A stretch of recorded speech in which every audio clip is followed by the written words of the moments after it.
guys, you're back with comedian David Boyle, and I'm sitting here. Oh yeah, and I'm quitting alcohol.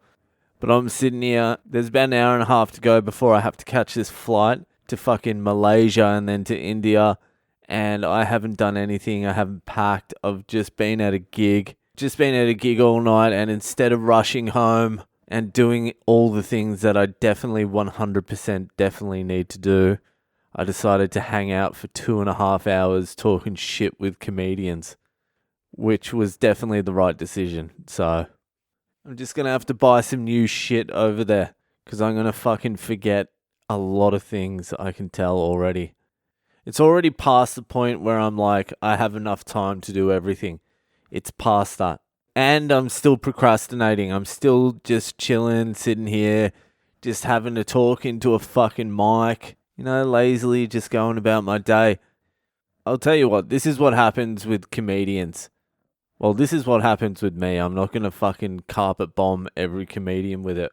But I'd say it's a pretty common occurrence amongst comedians is if you see a comedian and you don't really know them and they're doing a little bit better than you, / a fucking hell of a lot better than you, something instinctually inside you naturally hates them.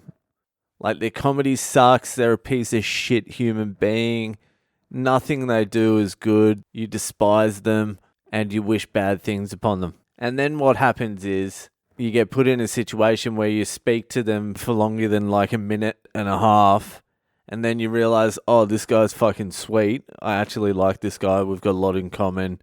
Actually, I don't hate this guy. Maybe I just hate myself. It happens a lot with comedians. I'll tell you what also happens. You'll hate someone from a distance. You'll think they're a fucking cocksucker.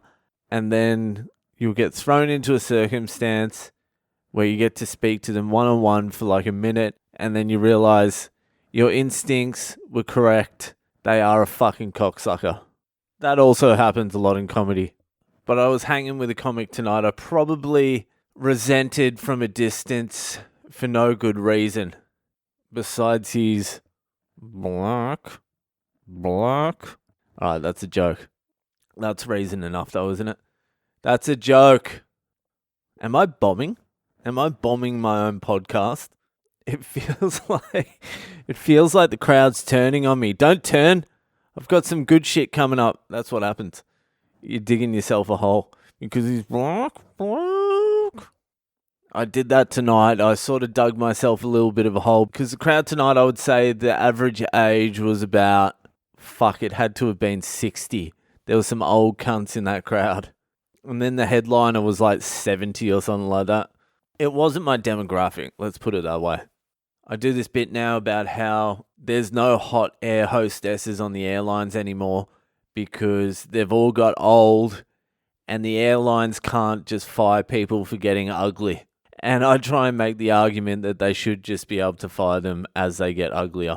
And I tell you what, the fucking oldies, despite my obvious charm and swagger, were not on board with that. And then when they weren't on board with that, I was like, I tell you what I'll win them back with. Some my grandma's dying of cancer jokes. So I'm like, oldies, stay on board here. And I called them old cunts a couple of times. So, you know, it is what it is. But it was cool hanging out with the comedians, and I misjudged one of them. But I'll probably go back to resenting him in a couple of weeks once it's worn off anyway. I think I've only got time to pack. I don't even think I've got time to pack. I'm just going to buy new shirts over there. Fuck it. I think I'll chill out for another half hour, put myself under pressure. So Malaysia tomorrow for 3 days, and then fucking India. Malaysia's going to be easy not to drink at because it's a fucking muzzy country.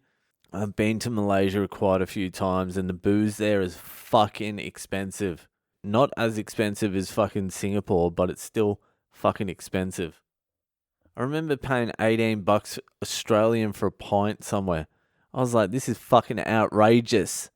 I think I ended up having about 15 pints and spending like a month of my backpacking budget on one night in fucking KL in Kuala Lumpur. And just while we're on the theme of old people, I had my first guest, and it will be my only guest on the podcast the other day.